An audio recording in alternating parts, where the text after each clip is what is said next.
Hi friends, welcome to railway Guru Telugu. ఈ వీడియోలో మనం రైల్వే ఆర్ఆర్బీ టెక్నీషియన్కి సంబంధించి ఒక నోటీస్ అయితే వచ్చింది. అందులో మనకి ఫ్రీక్వెంట్లీ ఆస్క్ క్వశ్చన్కి సంబంధించి నోటీస్ అయితే మనకి అఫీషియల్ వెబ్సైట్లో ఉంది.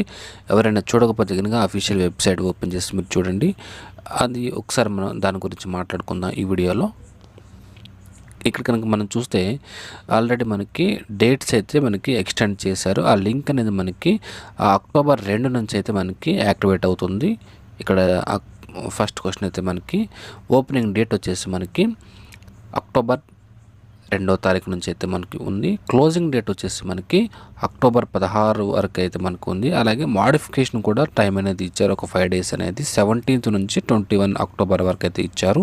ఆ తర్వాత కనుక మనం చూస్తే ఎవరైతే ఎగ్జిస్టింగ్ క్యాండిడేట్స్ ఉంటారో, ఎవరైతే సక్సెస్ఫుల్గా కంప్లీట్ చేసి ఉంటారో, లాస్ట్ టైం ఎవరైతే అప్లై చేశారో వాళ్ళు ఇక్కడ మళ్ళీ పే చేయాల్సిన అవసరం అయితే లేదు. వాళ్ళు అప్లికేషన్ అనేది మాడిఫై చేసుకోవచ్చు, కానీ అమౌంట్ అనేది పే చేయాల్సిన అవసరం అయితే లేదు. ఎవరైతే ఎగ్జిస్టింగ్ క్యాండిడేట్స్ ఉంటారో వాళ్ళు మనకి పోస్ట్ ప్రయారిటీ అలాగే ఆర్ఆర్బి కూడా చేంజ్ చేసుకునే అవకాశం అయితే ఉంది. ఇక్కడ అదే మెన్షన్ చేశారు. ఇక్కడ ఖచ్చితంగా వాళ్ళు ఆర్ఆర్బి అనేది చేంజ్ చేసుకోవచ్చు, అలాగే కొన్ని మాడిఫై చేసుకోవచ్చు, యాడ్ చేసుకోవచ్చు. కొన్ని పోస్టులు అయితే వాటి యొక్క ప్రయారిటీ కూడా మార్చుకునే అవకాశం అయితే ఉంది అని చెప్తున్నారు. అలాగే రిమైనింగ్ ఏవైతే అప్లికేషన్లో ఉంటాయో వాటన్నిటిని అప్లై చేసుకోవచ్చా, రిమైనింగ్ అన్ని మాడిఫై చేసుకోవచ్చా అని అడుగుతున్నారు ఇక్కడ. అలాగైతే ఇక్కడ అన్నిటికీ యాక్సెస్ అనేది ఇవ్వలేదు. మనకి 4 అయితే మనం మాడిఫై అయితే చేసుకోవచ్చు. అవి ఏంటంటే ఎడ్యుకేషన్ క్వాలిఫికేషన్ అనేది మాడిఫై చేసుకోవచ్చు, అలాగే ఫోటోగ్రాఫ్ సిగ్నేచర్ ఈ 2 కూడా మళ్ళీ అప్లోడ్ చేసుకోవచ్చు. అలాగే పోస్ట్ ప్రయారిటీ ఏదైతే ఉందో వాటిని అయితే మీరు మరలా మార్చుకోవచ్చు అని చెప్తున్నారు. ఇవి మాత్రమే మాడిఫికేషన్ అనేది జరుగుతుంది, మిగతాది ఏది కూడా మాడిఫై చేసుకునే అవకాశం అయితే లేదు. ఈ పాయింట్ అయితే మీరు క్లియర్గా ఒకసారి చూడండి, ఇంపార్టెంట్ పాయింట్. చాలామందికి డౌట్ ఇక్కడ వస్తుంది. అలాగే నెక్స్ట్ ఇక్కడ అప్లికేషన్ అనేది కొత్త వాళ్ళు, పాత వాళ్ళు ఎవరైతే ఉంటారో వాళ్ళు మరలా న్యూ అప్లికేషన్ అనేది పెట్టొచ్చా అని అడుగుతున్నారు. ఇక్కడ ఖచ్చితంగా వాళ్ళు మరలా అప్లికేషన్ అయితే పెట్టకూడదు. ఇక్కడ నాట్ సబ్మిట్ న్యూ అప్లికేషన్ అని చెప్తున్నారు, క్లియర్గా మెన్షన్ చేశారు. ఒకవేళ అలా కనుక చేసుంటే మీకు మల్టిపుల్ అప్లికేషన్ కింద మీ అప్లికేషన్ అనేది రిజెక్ట్ చేసే అవకాశం అయితే ఖచ్చితంగా ఉంది. కాబట్టి ఎవరైతే ఆల్రెడీ అప్లై చేసుంటారో మరలా అప్లికేషన్ అనేది మరలా పెట్టొద్దు, వాటినే మాడిఫై చేసుకునే అవకాశం ఉంది. కాబట్టి మీరు మాడిఫై చేసుకోమని చెప్తున్నారు. కొత్త వాళ్ళు అనేది మరలా అప్లై చేసుకోవచ్చు.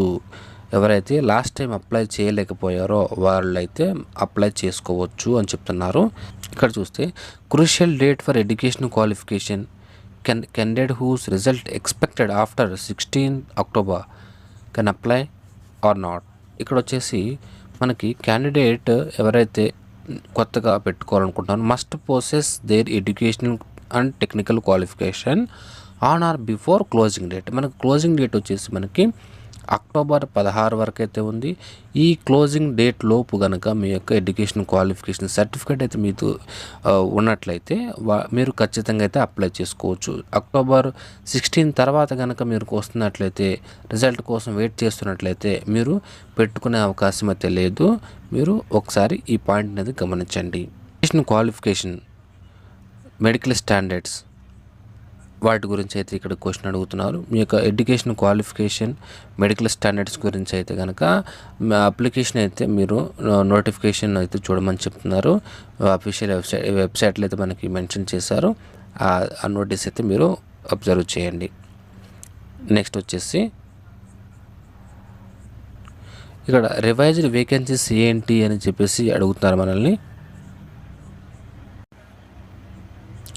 రివైజ్డ్ వేకెన్సీస్ గురించి మాకు ఎలా తెలుస్తుంది అని ఇక్కడ అయితే అడుగుతున్నారు. మనకి అఫీషియల్ వెబ్సైట్లో అయితే మనకి క్లియర్గా మెన్షన్ చేశారు. ఓల్డ్ న్యూ పోస్టులు ఏవైతే ఉన్నాయో వాటికి సంబంధించిన ఎనాక్షో అనేది మనకి రీసెంట్గా అప్డేట్ అనేది వెబ్సైట్లో ఇచ్చారు. ఆ వెబ్సైట్లో మీరు కనుక చూస్తే కనుక వాటి యొక్క డీటెయిల్స్ అనేది మీకు తెలుస్తుంది. ఆ తర్వాత మనకి ఏజ్ లిమిట్ వచ్చేసి మనకి మ్యాక్సిమం మినిమం సంబంధించి ఏజ్ లిమిట్స్ అయితే మనకి అప్లికేషన్ అయితే మెన్షన్ చేశారు. వాటికి సంబంధించిన పారాగ్రాఫ్ కూడా మనకి ఇక్కడ మెన్షన్ చేశారు. ఈ పాయింట్ దగ్గర మీరు కనుక చూస్తే మీ యొక్క ఏజ్ అనేది ఏ విధంగా క్యాలిక్యులేట్ చేసుకోవాలి అనేది ఉంటుంది. అఫీషియల్ నోటీస్ ఏదైతే ఉందో అది కనుక మీరు ఒకసారి చూడండి, అక్కడ మీకు తెలుస్తుంది ఇక్కడ. అలాగే what is the crucial day to claim SC, ST, OBC, EWS status అని చెప్తున్నారు. మనకి క్లోజింగ్ డేట్ ఏదైతే ఉందో అక్టోబర్ 16వ తారీఖు లోపు కనుక మీరు ఈ సర్టిఫికేట్ అయితే తీసుకుని ఉండాలి. ఎస్సీ, ఎస్టీ, ఓబీసీ, ఈడబ్ల్యూఎస్ అలాగే పీడబ్ల్యూడీకి సంబంధించిన సర్టిఫికేట్ కూడా మనకి అక్టోబర్ 16 లోపు మీరు తీసుకొని ఉండాల్సి ఉంది. ఆ సర్టిఫికేట్ మీరు అప్లోడ్ చేయాలి. అదేవిధంగా మనకి డాక్యుమెంట్ వెరిఫికేషన్లో కూడా ఆ సర్టిఫికేట్ అనేది మనకు చూపించాలి. మీకు ఆ సర్టిఫికేట్ అనేది 1 ఇయర్ లోపు రీసెంట్గా ఏదైతే ఉందో అది తీసుకుంటే దాన్ని కనుక మీరు అప్లోడ్ చేస్తే కనుక బాగుంటుంది. అలాగే ప్రజెంట్ ఎవరైతే ఆర్మ్డ్ ఫోర్సెస్ ఉన్న అందులో వర్క్ చేస్తున్నారో వాళ్ళు అప్లై చేసుకోవచ్చా, ఎక్స్ సర్వీస్ మెన్గా అప్లై చేసుకోవచ్చా అని అడుగుతున్నారు. ఖచ్చితంగా అప్లై చేసుకోవచ్చు అని చెప్తున్నారు. ఇక్కడ ఒక కండిషన్ అయితే పెట్టారు. మనకి ఈ క్లోజింగ్ డేట్ ఏదైతే ఉందో క్లోజింగ్ డేట్ మనకి 16వ తారీఖు అక్టోబర్ 16వ తారీఖు నుండి ఆ తర్వాత మనకి 1 ఇయర్ కనుక మనం తీసుకుంటే 1 year next year 15th October 2025 ఇక్కడ చూడండి, ఇక్కడ ఇచ్చారు. ఈ డేట్ లోపు మీ యొక్క రిలీవింగ్ అనేది జరిగి ఉండాలి అంటున్నారు. అక్టోబర్ 16th నుండి 2024 నెక్స్ట్ ఇయర్ 15/10/2024 ఈ పీరియడ్ ఏదైతే ఉందో మీరు ఖచ్చితంగా రిలీవ్ అయ్యి ఉండాలి అని చెప్తున్నారు. ఒకసారి గమనించండి. ఎవరైతే ఎక్స్ సర్వీస్ మెన్గా అప్లై చేయాలనుకుంటున్నారో ఆర్మ్డ్ ఫోర్సెస్లో చేస్తూ వాళ్ళు ఈ పాయింట్ అయితే గమనించాల్సి ఉంది. ఆ తర్వాత అప్లికేషన్ అనేది మరలా మాడిఫికేషన్ కూడా చేసుకోవచ్చు. ఖచ్చితంగా మనకి 5 days అయితే టైం ఇస్తున్నారు. మనకి 16th కనుక క్లోజ్ అవుతుంది. 17th నుంచి మనకి 21 అక్టోబర్ అప్లికేషన్ అయితే మాడిఫై చేసుకోవచ్చు. 250 రూపీస్ అయితే కట్టి మీరు మాడిఫికేషన్ అయితే చేసుకోవచ్చు. ఈ పాయింట్స్ ఒకసారి మీరు గమనించండి. డౌట్స్ ఏమైనా ఉంటే కామెంట్ చేయండి. Thank you.